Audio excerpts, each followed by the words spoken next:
I actually, on a dare, read this book that this friend of mine put me up to because I would argue with her about being a vegetarian just to get her goat, really. And it was Diet for New America. And that just kind of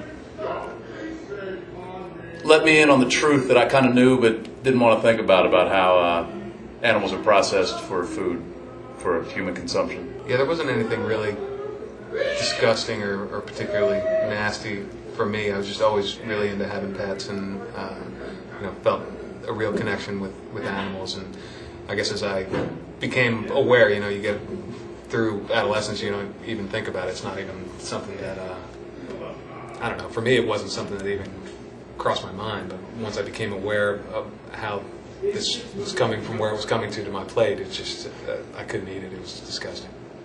I stopped eating red meat because of the reasons I talked about earlier, but I still ate chicken for a long time. And we were on tour and saw a chicken truck go by with these chickens that were just bleeding. It was just disgusting. And dirty. That was it. Haven't had a piece of it since. So examples like that, and just there's a lot of kind of natural research that's been done as well. And we're not actually born ready to eat meat, and it's something that you have to develop, and it's not something that you need to develop.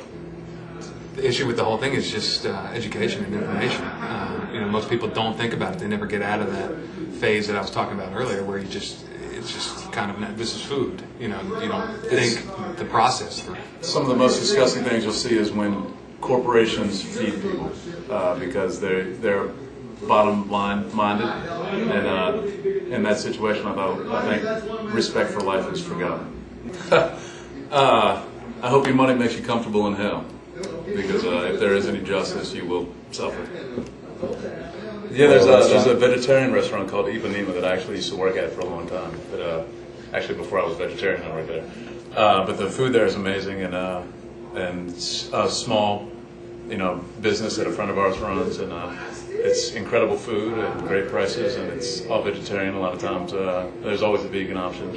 So yeah, Ipanema on Gray Street in Richmond, Virginia, right down the street from Twisters. It's called Nancy Reagan now. So if you go see a show at Nancy Reagan, go down the street to Ipanema.